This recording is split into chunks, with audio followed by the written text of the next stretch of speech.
Bismillahirrahmanirrahim. Assalamualaikum warahmatullahi wabarakatuh. Innal hamdalillah wassalatu wassalamu ala Rasulillah Sayyidina Muhammad ibni Abdillah wa ala alihi wa bihi wa ma wala. Amma ba'du. Sebelumnya saya ucapkan terima kasih kepada Bapak Adi Mursalin SEMM CPHCM selaku dosen pengampu mata kuliah Islamic Marketing dan Manajemen, yang mana telah memberikan kesempatan kepada saya untuk menyampaikan beberapa pembahasan terkait materi pertemuan ke-13. Baiklah, sebelum menyampaikan materi, sebelumnya perkenalkan, nama saya Fadli Afan dengan NIM 120161003, program studi akuntansi syariah dari kelas 3C. Baiklah, pada video kali ini saya akan menjawab beberapa pertanyaan yang berkaitan dengan kelanjutan dari pertemuan ke-12 yang bertema ekuitas merek dalam Islam. Baiklah, langsung saja ke pertanyaannya. Jelaskan apa yang dimaksud dengan merek. Coba sebutkan 10 merek produk. Jawabannya, American Marketing Association mendefinisikan merek sebagai nama, istilah, tanda, lambang, atau desain, atau kombinasinya, yang dimaksudkan untuk mengidentifikasi barang atau jasa salah satu penjual atau kelompok penjual dan mendiferensiasikan dari para pesaing. Jadi merek adalah produk atau jasa yang dimensinya mendiferensiasikan dengan beberapa cara dari produk atau jasa lainnya yang dirancang untuk memuaskan kebutuhan yang sama. Merek produk dan alasan perusahaan memberi nama merek produk tersebut. 1. IKEA. Pendiri IKEA, Ingvar Kamprad, mendapatkan inspirasi brand IKEA dari mengombinasikan inisial namanya I dan K dengan huruf pertama tempat dia dibesarkan, Mtar dan Agunnar. 2. Lego. Brand Lego merupakan hasil akronim dari bahasa Denmark, Legpod, yang juga berarti permainan yang menyenangkan. 3. Oracle. Larry Ellison dan Bob Oates mengambil nama Oracle setelah terinspirasi dengan kode proyek yang mereka tangani saat masih bekerja di CIA.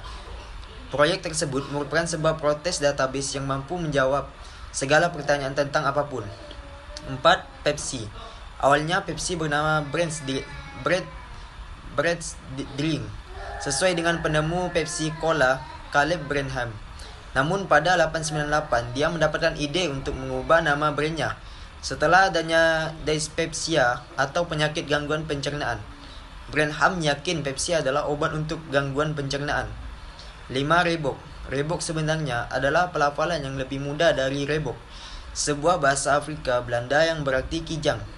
Nama ini dipilih untuk menggambarkan kecepatan dan anugerah alam. 6. Skype.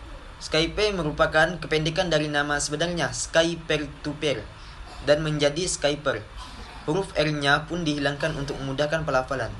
7. Sony. Nama Sony diperoleh dari sonus, sebuah bahasa Latin yang berarti suara dan bahasa selang untuk mengekspresikan anak muda. Pasalnya pada 1950, Jepang dipresentasikan sebagai anak muda yang pintar dan rapi. 8. H&M. Merek fashion ini sudah sangat populer dan sering terlihat di pusat-pusat perbelanjaan terkemuka yaitu H&M. Pada tahun 1947, Erling Persson mendirikan toko fashion pertamanya yang bernama Hennes di Västerås, Swedia. Dalam bahasa Swedia, Hennes berarti herds. Toko tersebut secara eksklusif menjual aneka ragam pakaian fashion khusus wanita. Dalam perkembangannya, Erling Persson membeli retail pakaian Maurits Whitfors yang kemudian menjual koleksi pakaian pria. Nama toko pakaiannya pun berubah menjadi Hennes and Mauritz yang kemudian terkenal dengan fashion brand H&M. 9. HP. Merek komputer, laptop, dan peralatan elektronik seperti scanner dan printer. Dengan merek HP sudah sangat dikenal di seluruh dunia. Nama HP merupakan kependekan dari Hewlett Packard yang diambil dari nama sang pendirinya, yaitu William Hewlett dan David Parker. 10. LG. Awalnya LG dikenal dengan nama Lucky Gold Star sebelum akhirnya mempopulerkan dirinya dengan slogan Let's Go. Perusahaan LG Elektronik memproduksi berbagai macam perabotan elektronik seperti televisi, AC, kulkas, handphone, hingga komponen kendaraan. Pertanyaan selanjutnya, fungsi merek bagi perusahaan. Fungsi merek bagi perusahaan antara lain untuk menyederhanakan penanganan atau penelusuran produk. Merek membantu mengatur catatan persediaan dan catatan akuntansi. Merek juga menawarkan perlindungan hukum kepada perusahaan untuk fitur-fitur atau aspek unik produk. Nama merek dapat dilindungi melalui nama merek terdaftar. Proses munafakur dapat dilindungi melalui hak paten, dan kemasan dapat dilindungi melalui hak cipta dan rancangan hak milik. Hak milik intelektual ini memastikan bahwa perusahaan dapat berinvestasi dengan aman dalam merek tersebut dan mendapatkan keuntungan dari sebuah aset yang berharga. Pertanyaan selanjutnya, apa yang dimaksud dengan brand equity? Brand equity atau ekuitas merek adalah nilai tambah yang diberikan pada produk dan jasa. Definisi lain mengenai ekuitas merek adalah seperangkat aktiva atau aset dan kewajiban liabilities merek yang terkait dengan sebuah merek, nama dan simbol yang dapat menambah atau mengurangi nilai yang diberikan oleh sebuah produk atau jasa kepada sebuah perusahaan atau pelanggan perusahaan. Pertanyaan selanjutnya, jelaskan ekuitas merek berbasis pelanggan.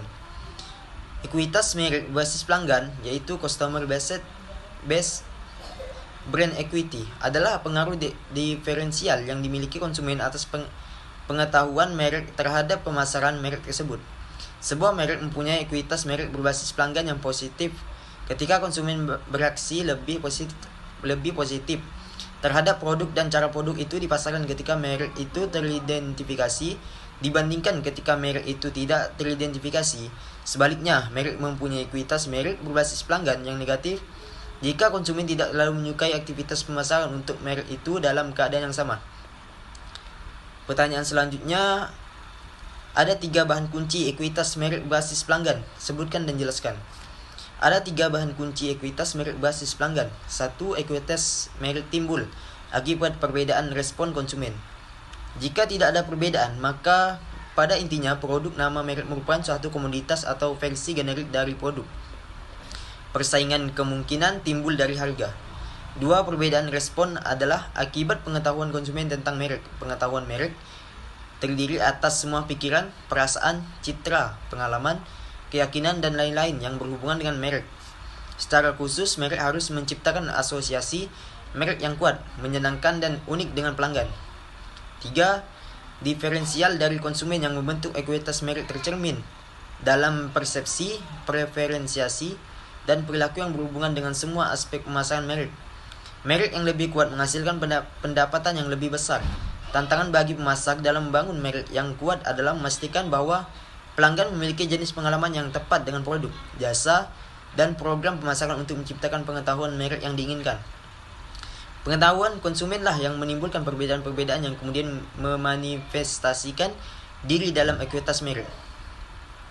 Pertanyaan selanjutnya, terdapat beberapa manfaat kunci dari ekuitas merek. Sebutkan dan jelaskan.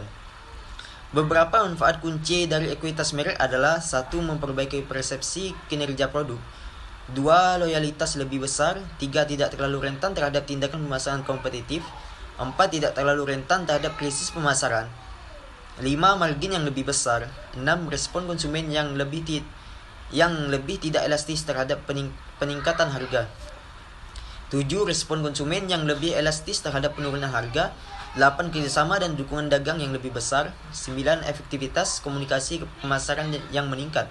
10. Kemungkinan peluang lisensi. 11. Peluang perluasan merek tambahan. Pertanyaan selanjutnya, ekuitas merek yang tinggi memberikan sejumlah keunggulan kompetitif. Sebutkan dan jelaskan sejumlah keunggulan kompetitif dimaksud. Ekuitas merek yang tinggi memberikan sejumlah keunggulan kompetitif. 1. Perusahaan akan menikmati penurunan biaya pemasaran karena tingkat kesadaran konsumen dan loyalitas konsumen yang tinggi.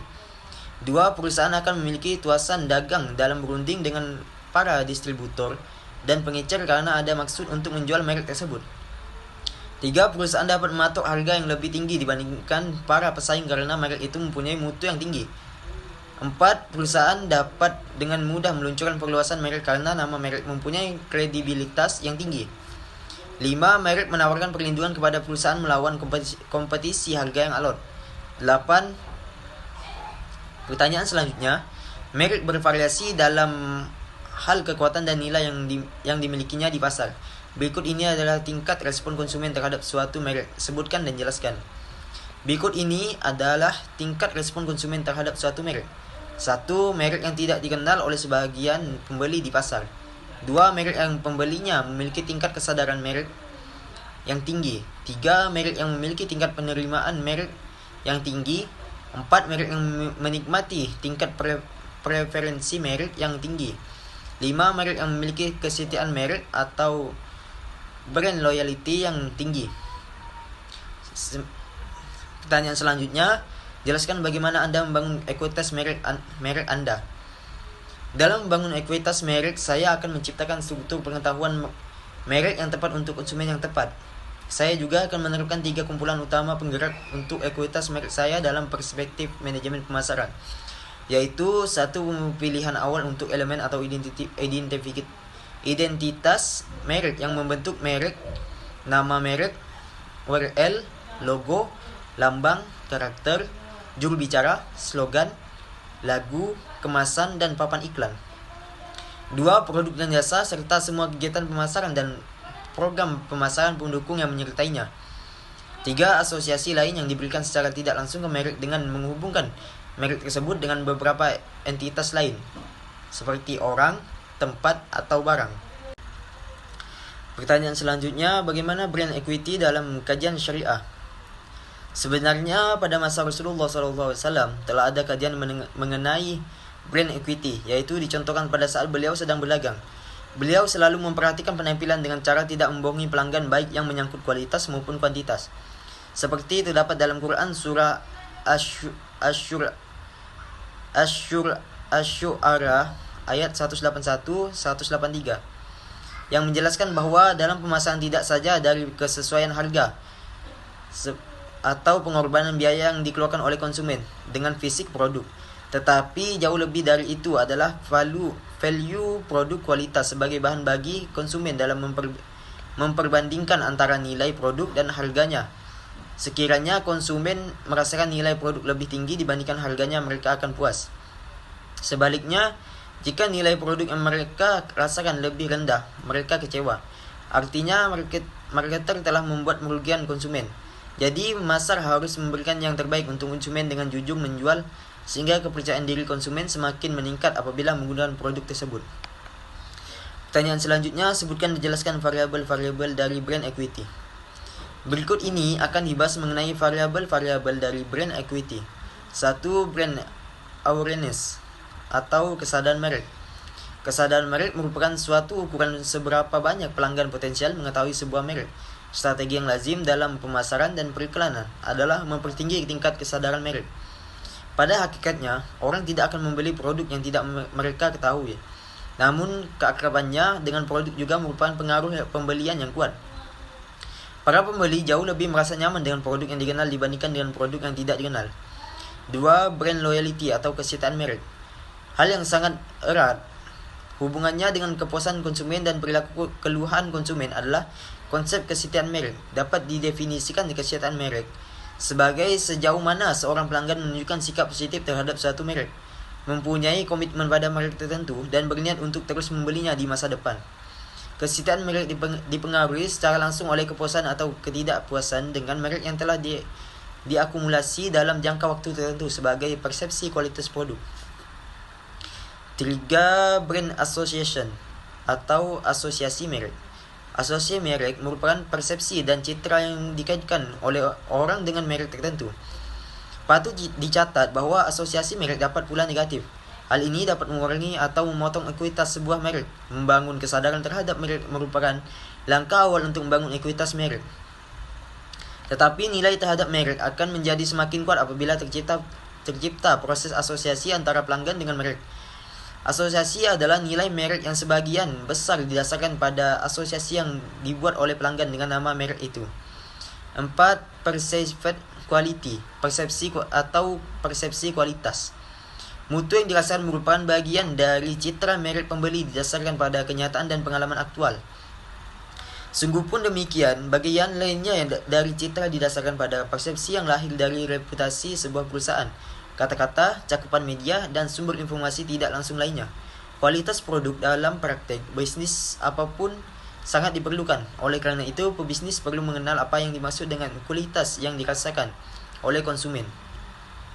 5. Core value. Core value adalah hal-hal yang dihargai, dijunjung tinggi, dijalankan, dan merupakan jiwa dari sebuah organisasi. Umumnya, core value merupakan sebuah kata sifat yang dilengkapi dengan penjelasannya. Perubahan budaya dimulai dengan penetapan strategi perusahaan yang meliputi visi, misi, nilai utama. Arsitektur ini dibutuhkan untuk menentukan arah perusahaan pada masa depan yang akan dibangun dan didirikan. Pertanyaan selanjutnya, pada dasarnya pemberian nama atau merek adalah sangat penting. Coba sebutkan ayat Quran yang mendukung pernyataan ini. Ayat Al-Quran yang mendukung pernyataan ini adalah Quran Surah Al-Baqarah ayat 31 yang menjelaskan bahwa Allah Subhanahu wa Ta'ala telah menjadikan nama-nama yang baik dalam Al-Quran dan nama-nama lainnya sebagai warisan Nabi Adam alaihissalam. Pertanyaan selanjutnya, apa yang dimaksud dengan perceived quality? Dalam literatur pemasaran, perceived quality didefinisikan 1. Sebagai penilaian pelanggan terhadap superioritas atau keunggulan menyeluruh dari suatu produk. 2. Sampai tingkat apa produk atau jasa memenuhi kebutuhan pelanggan. 3. Sampai tingkat apa produk atau jasa bebas dari kekurangan atau kegagalan. 4. Keseluruhan ciri dari dan sifat dari produk atau jasa yang berpengaruh pada kemampuan memuaskan kebutuhan yang dinyatakan atau tersirat. 5. Keunggulan suatu produk atau pelayanan dilihat dari fungsinya secara relatif dengan produk lain. Pertanyaan selanjutnya, apa yang dimaksud dengan keputusan pembelian konsumen? Dalam konteks perilaku konsumen, pengambilan keputusan konsumen adalah suatu proses di mana konsumen melakukan penilaian terhadap berbagai alternatif pilihan dan memilih salah satu atau lebih alternatif yang diperlukan berdasarkan pertimbangan tertentu. Pertanyaan selanjutnya, ada beberapa perbedaan dari karakteristik pembeli, yaitu meliputi 6O. Sebutkan dan jelaskan. 1. Objek, apa yang dibeli. Sama-sama membeli sabun, yang satu beli sabun merek Lux, yang lain merek Citra. Berdasarkan produk apa yang dibeli dapat digabungkan dalam barang konsumsi dan barang industri. 2. Objektif. Mengapa membeli? Sama-sama kuliah di UT atau universitas terbuka. Yang satu ingin gelar, yang lain ingin meningkatkan karir dan gaji. Tujuan konsumen membeli produk dipengaruhi oleh faktor sosial, ekonomi, psikologi, dan lain-lain. 3. Okupan atau siapa konsumen. Sama-sama membeli mobil, yang satu untuk keperluan pribadi, sementara pembeli yang lain untuk keperluan keluarga. Konsumen ini dapat dibedakan berdasarkan umur, pendapatan, tingkat pendidikan, mobilitas, selera, dan sebagainya. Untuk itu harus dipelajari perbedaan masing-masing kelompok konsumen dan mengembangkan barang serta jasa yang murni dengan kebutuhan mereka. Perusahaan akan memilih segmen mana yang harus dilayani. 4. Occasion. Kapan membelinya. Sama-sama membeli susu, yang satu frekuensi pembelinya lebih cepat sementara yang satu lebih lambat. Strategi pemasaran harus menyesuaikan dengan perbedaan tingkat pemakaian. 5. Operation atau bagaimana membelinya. Sama-sama membeli mobil, yang satu ingin membayar secara tunai, yang lain menginginkannya secara pembayaran kredit. Bagi konsumen, pembelian bukanlah hanya satu tindakan saja, melainkan terdiri atas beberapa tindakan yang meliputi keputusan tentang jenis produk, bentuk, merek, jumlah penjual, dan waktu serta cara pembayaran. Hal ini banyak dipengaruhi oleh cara membeli dari para konsumen. 6. Organization atau siapa yang terlibat dalam pembelian. Sama-sama membeli TV, yang satu ditentukan oleh bapaknya, yang lain ditentukan oleh anaknya. Salah satu tugas pokok bagian pemasaran adalah menentukan siapa yang mengambil keputusan dalam membeli barang atau jasa. Pertanyaan selanjutnya, apa yang dimaksud dengan model perilaku konsumen? Model perilaku konsumen dapat didefinisikan sebagai suatu skema atau kerangka kerja yang disederhanakan untuk menggambarkan aktivitas konsumen. Model perilaku konsumen dapat pula diartikan sebagai kerangka kerja atau sesuatu yang dalam mengambil keputusan pembeli. Pertanyaan selanjutnya, jelaskan tahap-tahap proses keputusan pembelian konsumen.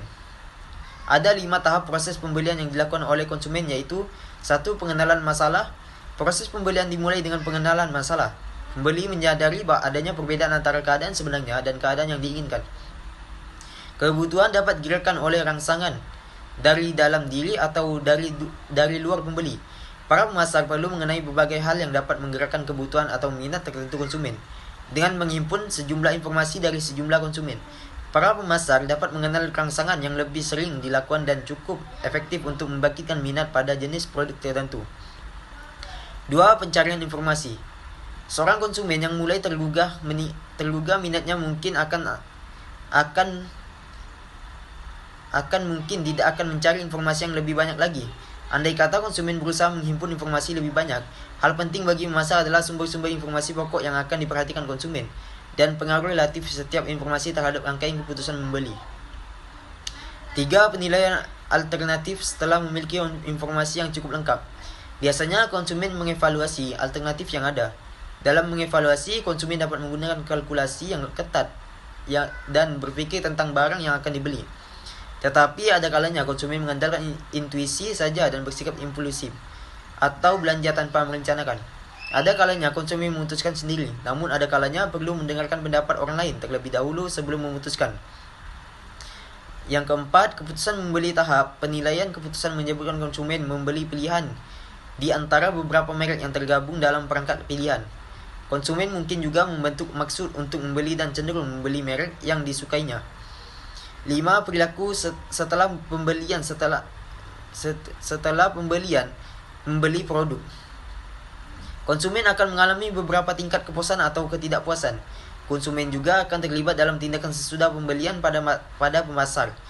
Tugas para pemasar belum selesai setelah produk dibeli oleh konsumen, namun akan terus berlangsung hingga periode waktu setelah pembelian. Dalam tahap ini, konsumen merasakan tingkat kepuasan atau ketidakpuasan tertentu yang akan mempengaruhi perilaku berikutnya. Jika konsumen merasa puas, ia akan memperlihatkan peluang yang besar untuk melakukan pembelian yang ulang atau membeli produk lain di perusahaan yang sama di masa datang.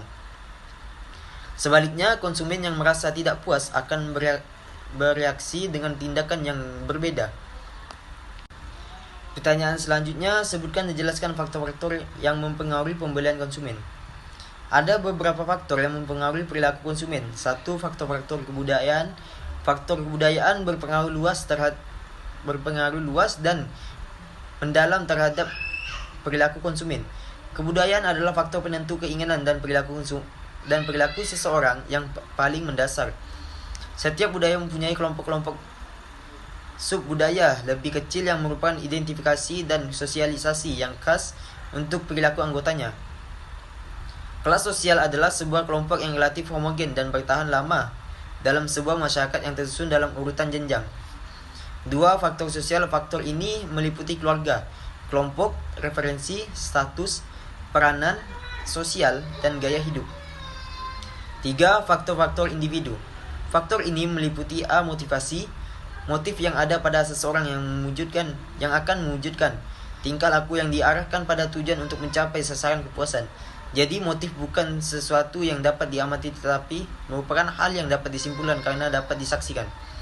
B. Nilai adalah kemampuan suatu produk untuk memberikan kepuasan.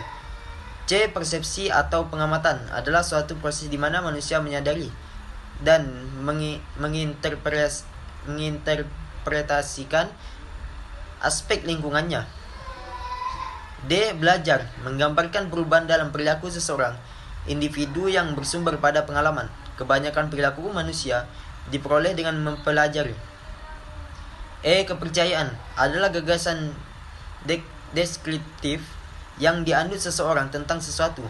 Kepercayaan ini mungkin berlandaskan pada pengetahuan, opini, atau kepercayaan. F. Sikap menggambarkan penilaian kognitif yang baik maupun yang tidak baik. Perasaan-perasaan emosional dan kecenderungan berbuat yang bertahan selama waktu tertentu terhadap beberapa objek atau gagasan. G. Kepribadian adalah organisasi dari faktor-faktor biologis, psikologis, dan sosiologi yang mendasari perilaku individu. H. Citra diri menggambarkan hubungan antara citra diri konsumen dengan citra merek, citra perusahaan, dan sebagainya. Baiklah, hanya itu yang bisa saya sampaikan. Kurang dan lebihnya saya mohon maaf. Wabillahi taufiq wal hidayah. Wassalamualaikum warahmatullahi wabarakatuh.